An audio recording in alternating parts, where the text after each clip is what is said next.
For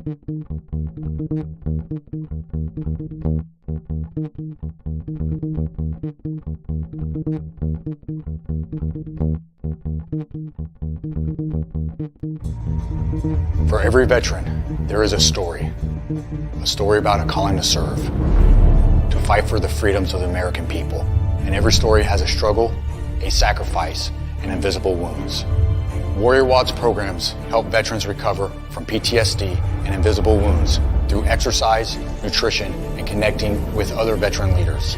It is estimated that 22 veterans die each day by suicide, and another 30 veterans die each day by substance abuse. These are preventable deaths. Warrior Wad is committed to fighting PTSD through fitness, nutrition, and community.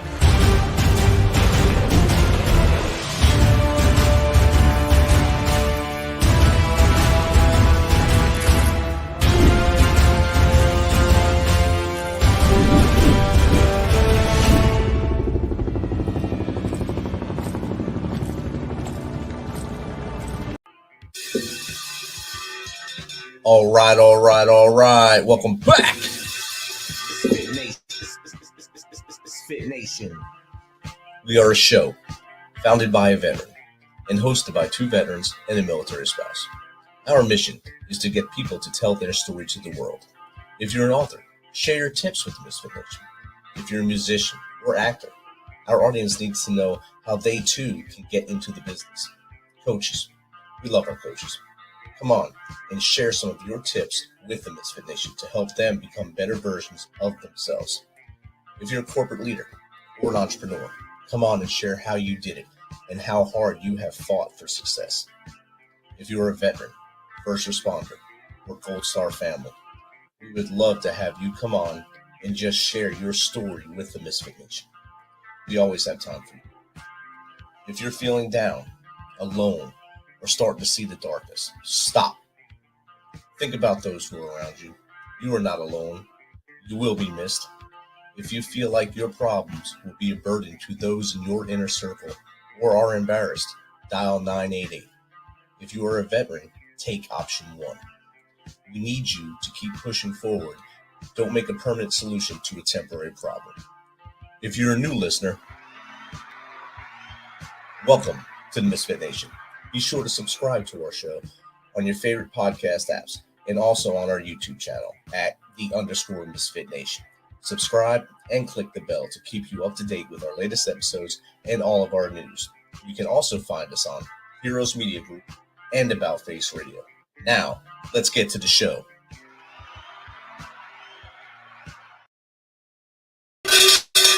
All right. Welcome to our Thursday after dinner show. It's, as you know, this week started off with a down note as we lost 5 or 6 Night Stalkers, and our thoughts and prayers are still going with their families as they're still reeling with those losses. So please keep them in your thoughts and prayers as you know those families will be receiving those heroes here soon from Dover Air Force Base and going to their final resting places. Tonight, we have a great guest. Her clients call her the Book Whisperer. She's a New York Times and Wall Street Journal best-selling author, mentor, trainer, mama bear Humanitarian, and speaker known for riveting stories of transformation. She has been showcased on Oprah, Dateline, CNN, GMA, and now the Misfit Nation. So without further ado, let's welcome Bridget Cook-Burch to the Misfit Nation. Welcome, Bridget. Well, thank you, Rich. I'm really delighted to be here. Nice to see you.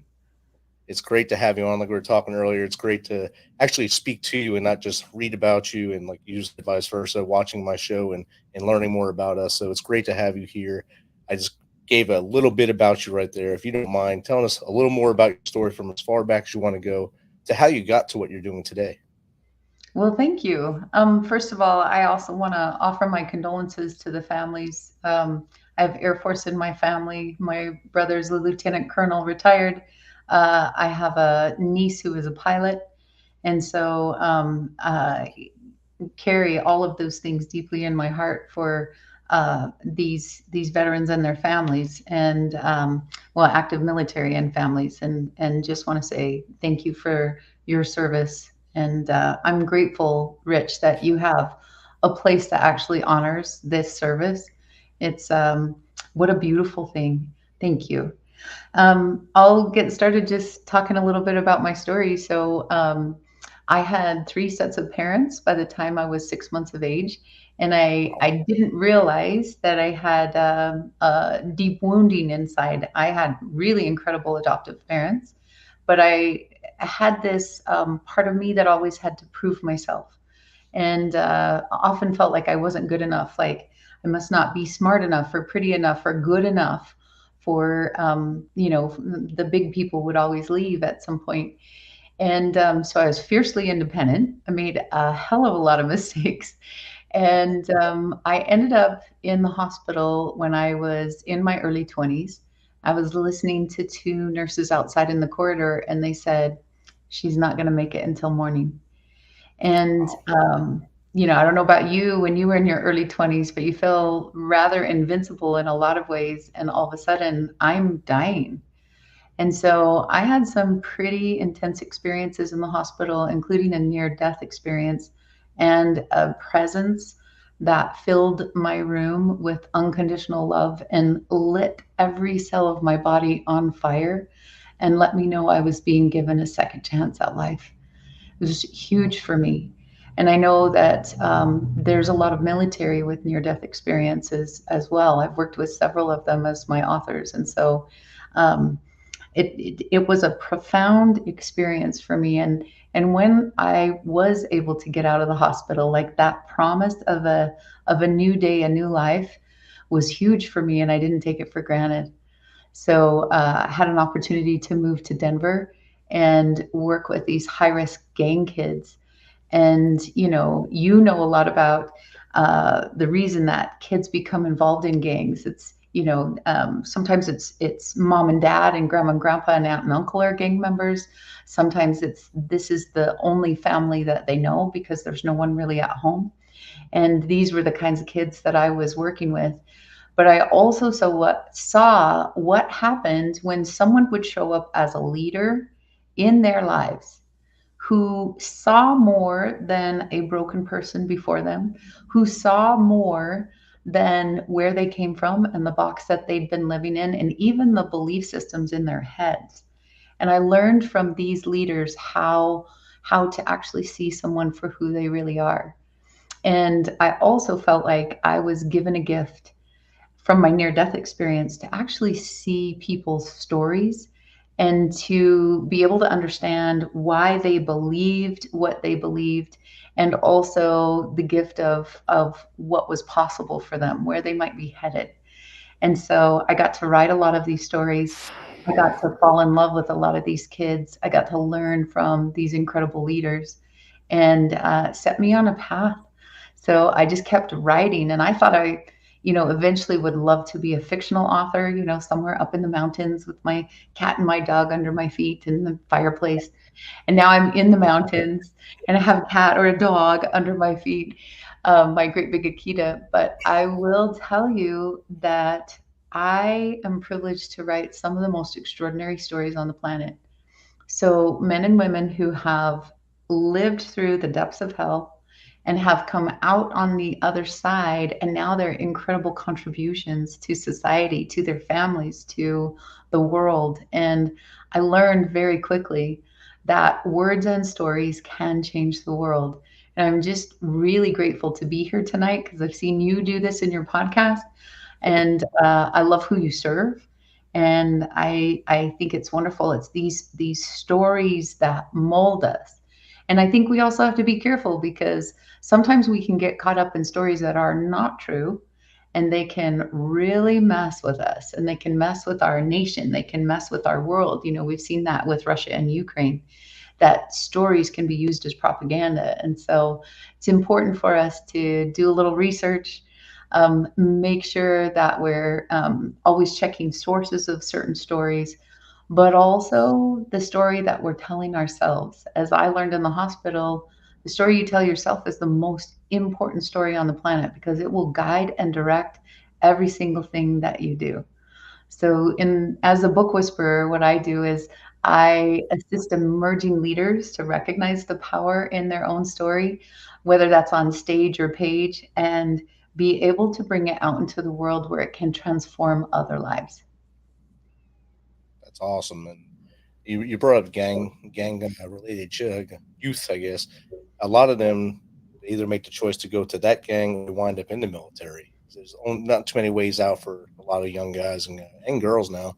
They're either going to wind up in that life or wind up in a whole other gang, which is the military, which is the biggest gang in the world. But it's a different type of gang. You're not taught to rob and pillage. You're taught to a skill, and hopefully you're learning a skill, and not just that you would have learned on the streets. And so we got to meet a lot of those too as we were coming up in the military. A lot of the listeners were, as leaders, we got to actually sit with them and mold them and hear that backstory of either having only a mom or a dad or neither, and maybe living with uncle or grandma because no one was around, and living off the streets with, like you said, the family they had, and having someone like you that can help them as they emerge from that darkness, that gray area, to do better things in life. That's amazing. Thank you. It's been a most incredible journey, that is for sure. It really is. My first book was about a former skinhead. He joined a gang of skinheads when he was younger in Redlands, California, and they weren't racial to begin with. There were all, skinheads of all different backgrounds. And then there were factions called the Sharps, the skinheads against racial prejudice, that actually forced people to pick sides. But he ended up going into the military, and the military was really good for him. He loved boot camp. He really thrived there. He was doing well. Then he got a desk job in Hawaii, and that ended up being his downfall. He got bored. He had too much energy, information. And so he was handing out copies of Mein Kampf at the same time as Timothy McVeigh was doing the same thing in another branch of the military. And he was quite destructive for a while. And then TJ became a dad. And it really made him rethink his priorities and what he wanted for his sons. And when he recognized, they would do things like the Zig Heil. I mean, that's what he and his skinhead wife taught their sons. And then he was like, I don't even know if my sons will even make it to be my age. And he recognized that he wanted them to have lives of contribution, something to build like he'd found in the military, something extraordinary. And what he was teaching them was going down the wrong path. So that was TJ's major turning point, was becoming a dad. And it brought him back to a deeper code of ethics that he'd never had before. And so all the skill sets he'd used to recruit kids into the gang, he was a member of Western Hammerskin Nations, one of the biggest skinhead groups in the entire world. And it was becoming a dad that brought him back to that code of ethics. So yeah, it's fascinating what these beliefs again, that we, what are the stories that we believe in, and how can we shift and change those stories? He became, you've probably seen History Channel's Gangland series, was out several years ago. He was in almost every one of them because they were trying to have all these different experts. And so they're asking, like, Aryan nations, who's your worst enemy? And they're like, TJ Leiden. And they asked the gangs in prison, and they asked all of these different gangs, who's your worst enemy? Who would you like to take out because he's a threat? And they're like, TJ Leiden. So Wow. it was pretty wild to write his story. And I had to delve into a lot of dark corners within myself to even write this. But it was such a story of transformation. It has saved lives in and out of prison. It's been a really phenomenal journey, and it was how I got started on my career. So I'll never forget, just some of those formative experiences for kids, because you never know where someone will be headed. And that's part of the reason why I love that you're about loyalty and family and leadership, because every time we turn around, we have an opportunity to be an example to someone else, older or younger. And there's extraordinary things that we can do if we put out that clear intention, and then we make sure that our actions follow. Exactly. And that's an amazing story of TJ there. speaking of Timothy McVeigh, when I was stationed in Fort Riley, Kansas, my soldiers actually stayed in the same barracks that he stayed in when he was stationed there Oh, prior to wow. getting out and doing his destruction. I was, I guess, TJ was probably in, I guess, the same time, 89, 88 through 91 ish or that. So that's, and before that, of course, with his runnings with his other life, and then finally getting around with, like you said, a child changes people's lives, and most people do change for the better when they have one. Some Mhm. just don't know anything else to do but to be the way they were, and they think just keep having kids or do whatever, and that's just a number for them. But some actually see that light and say, I need to do better so they'll be better, and that's awesome that he did that.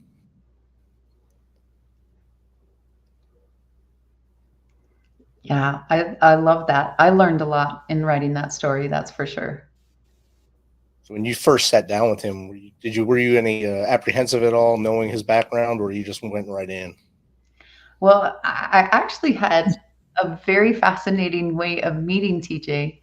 Um, I was writing a story that I thought was going to be fiction about a kid who walks away from his gang, has a price tag on his head, and it would be a story of forgiveness, a story of redemption.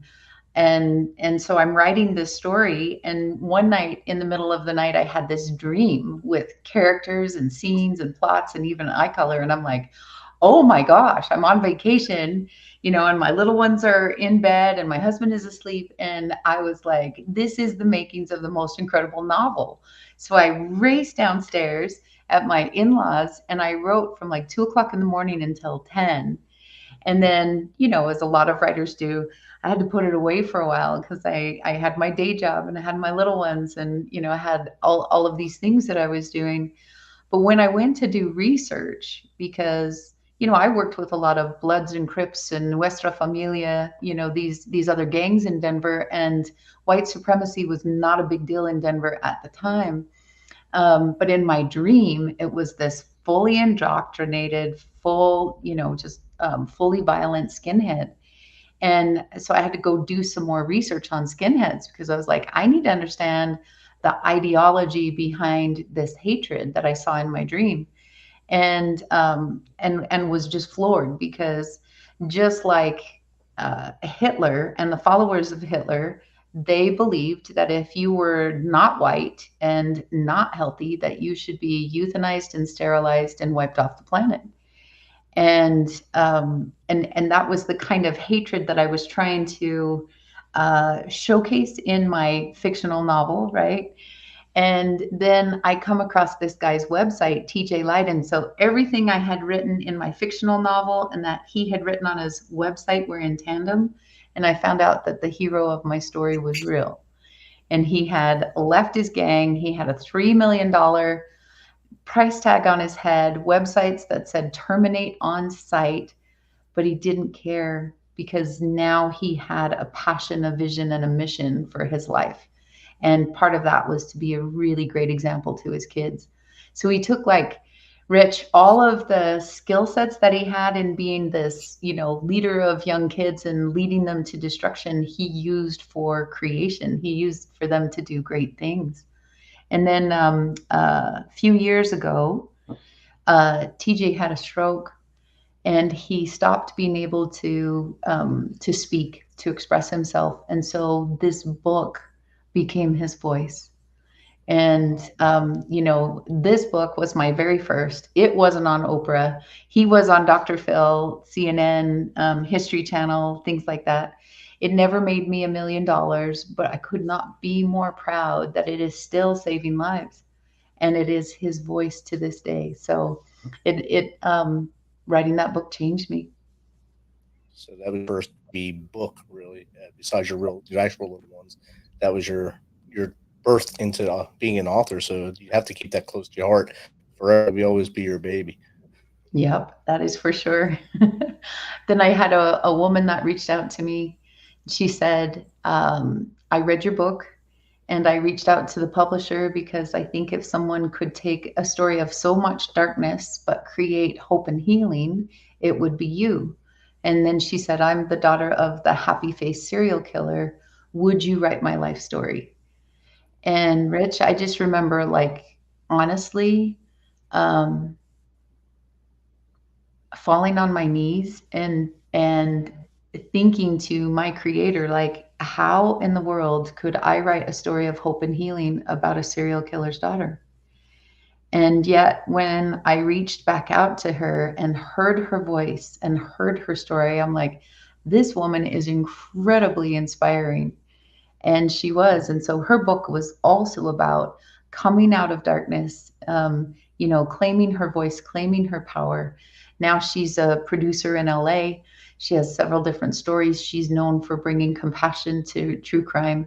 She changed the story she was telling herself, and it's been incredible. She has 2 books out now, and is just going gangbusters. So, one of the things I know you like to ask for authors to give tips and other things. And one thing that I would share with your listeners is to really have an understanding that your story is powerful, and everyone gets scared thinking, is my story good enough? But if you put the time and energy and you have the clear intention to serve someone with it, that's when I see miracles happen. That's when I see opportunities come up and doors that will open. Most people will not get wealthy on a book, but they will become extremely abundant from the doors that will open from having a book, especially if it's done well and it's promoted well so that more eyes can be on it. And so it has to be good and done. And that's what I love being able to do. So I've written several books since that time. I have an opportunity to coach a lot of authors and speakers. And I really love and adore it. I also, I work with a lot of veterans too. And boy, I'll tell you, some extreme stories there as well, and very powerful. Yeah, a lot of my brothers and sisters have amazing stories. Most of us will say they're not awesome stories, but then when we tell them to someone else, it comes out as, "Oh, that's amazing. You're so humble. You don't tell anyone anything." That's just a job. It's what we did. We didn't understand it as something other than our job. And then when you tell someone else, it kind of opens their eyes to things that not just many of us went through, and makes them and appreciate more what the military does in the community and in their way. Yeah. I would agree. And the only way for us to actually know about the sacrifices, about the service, about these other things is someone who's courageous enough to let down their guard, to be vulnerable and real and raw, and to tell the stories. Not compromise the nation doing it, but the personal stories with the backgrounds. I know you're laughing about that, but those personal stories that you can tell that are so, amazing, compelling, inspiring. So I know we talked about Skinhead Confessions, and we talked about the second book with the Happy Face Killer's daughter. What are you? I know I read your bio. After 22, in 22, you had 3 more coming out last year. How many Mhm. more do you got coming? Oh, and I had a few more that came out in 23, and now I have a few more that'll be coming out in 24. And I don't talk too much about them until they're out, because a lot of people will tell their story so much that it never gets written or produced and out there in the world.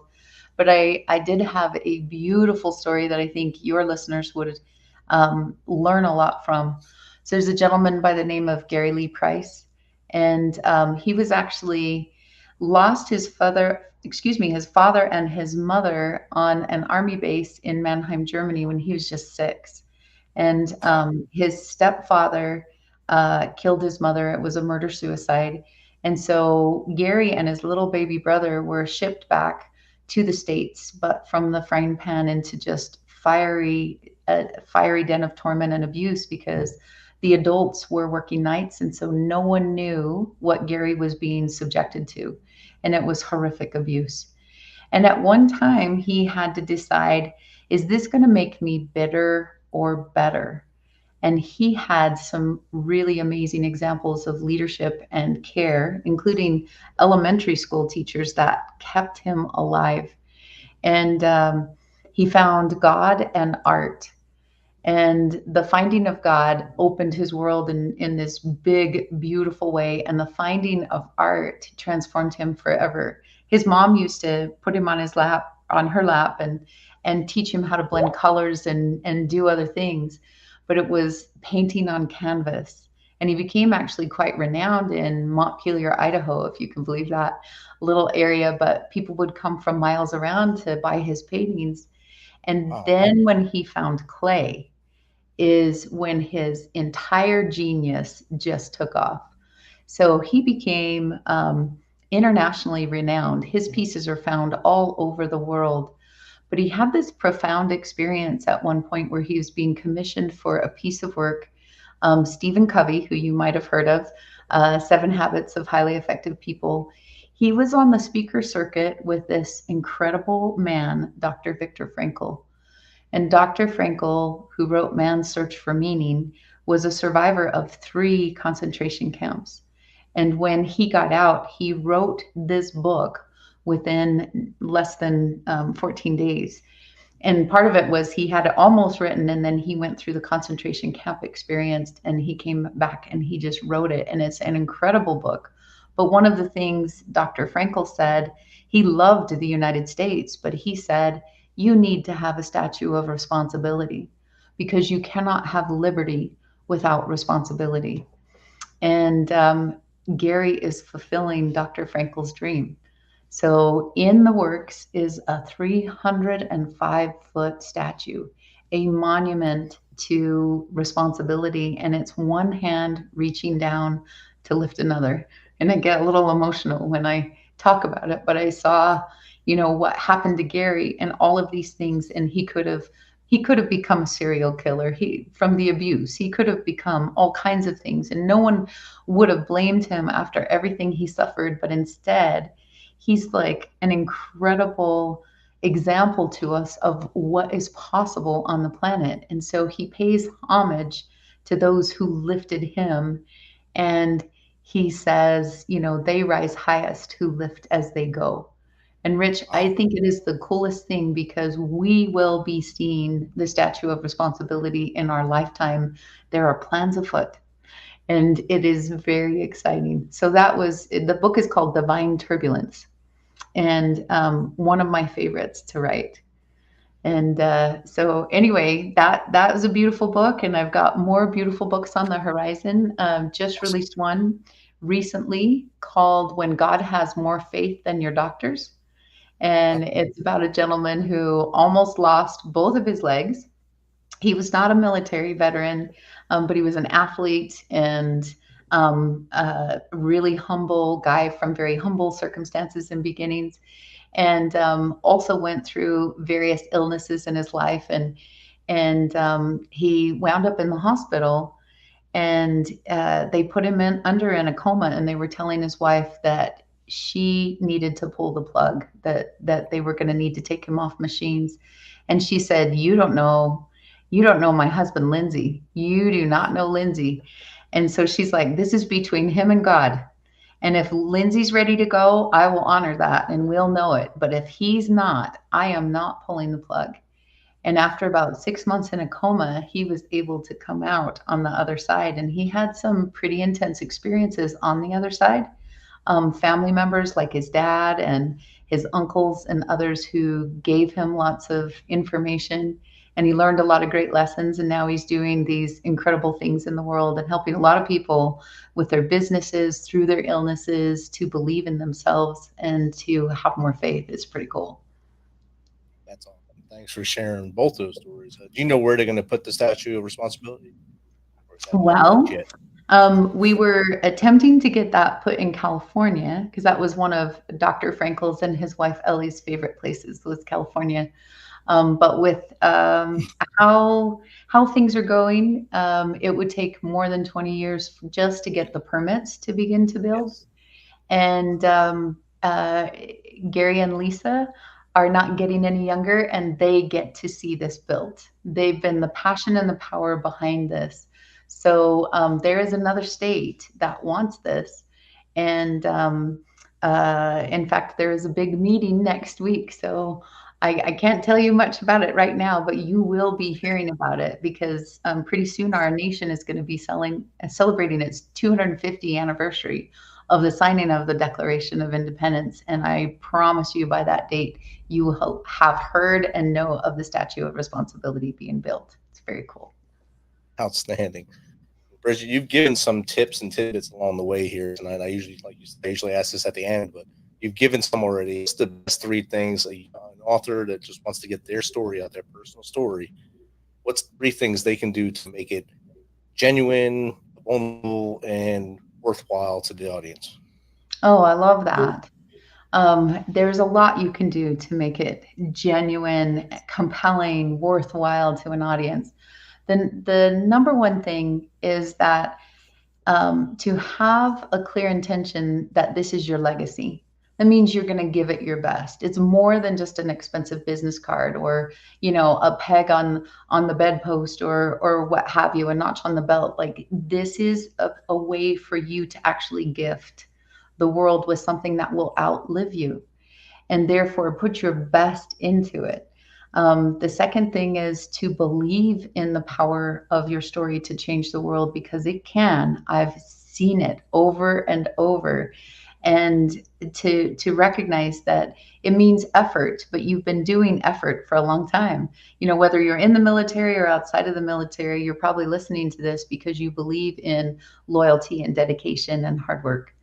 And so, and then the third one would be to create a timeline, because a lot of people will like, hey, I want to write a book. And if it's nonfiction, it's based on their story or some lessons that they've learned. And so they'll pull different stories from their memory banks and put them on paper, and then they get lost. They're just like, I don't know what to do with these now. It's not leading anywhere. What I have found is if someone creates a chronological timeline of their life, two amazing things happen. Number one is they become more grounded in their own story, and they recognize so many more memories, so much greater understanding of who they are, what they represent. And also just like this happened before this, which prompted this, and then he said this, and then I went and did this thing. And you end up liking yourself better because you understand yourself better. Is a beautiful thing that happens. The other beautiful thing about it, though, is that you see patterns that you would not have seen before that are the makings of an incredible story. And if you are anchored in time and space, your reader will be anchored in time and space, and they won't get lost. The number one reason why people put a book down is because they can't follow that writing and they don't know what they're experiencing where they are. And so if you've got it and you nail it, then your reader is going to be along for a beautiful ride. So those are my 3 tips.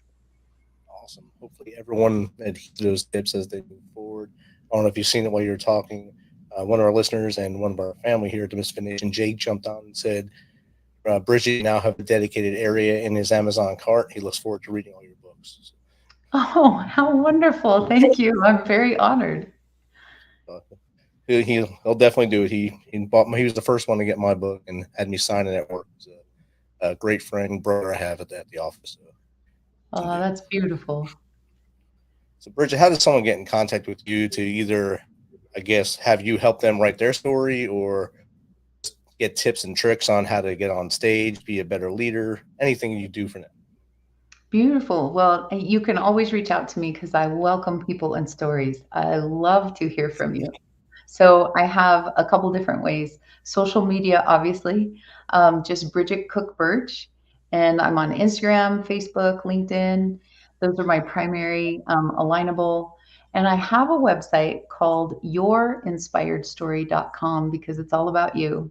And no matter where you're at on your writer's journey, whether you're just barely beginning or you're trying to figure out how to publish, I have all kinds of offerings for you. It's my favorite thing to do to raise emerging leaders and to highlight leaders who know that they have something amazing to share. I believe we need greater and better leaders on the planet. And so whatever I can do to help you, go to yourinspiredstory.com, and I cannot wait to hear from you.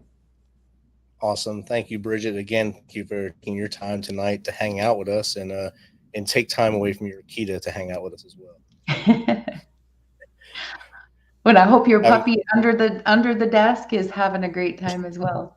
He ran towards the door and I rang the bell. He didn't want to hear that no more, so he left. He's right behind me now. So. He's like, she tells too scary of stories. I don't want that. She makes bells ring. All right, you have a good night, Bridget. You too. Thank you so much. It was great to be You're on. welcome. Good night. Thank you. This is a message from the U.S. Department of Veterans Affairs. Got a question about your VA benefits, healthcare, or eligibility? Go to va.gov, where you can access a new interactive chatbot to ask questions 24/7. One can still browse va.gov for information, but you can now ask specific questions to the chatbot, like what's the PACT Act? How do I apply for disability benefits? What's my claims? Thanks for checking us out and being a part of the Misfit Nation. Don't forget to visit our website at themisfitnation.com. That's themisfitnation.com. And check out all of our past episodes and get some of that great Misfit Nation gear. As always, be humble, stay hungry, and keep hustling. Because we are Misfit Nation. Misfit Nation. Misfit Nation.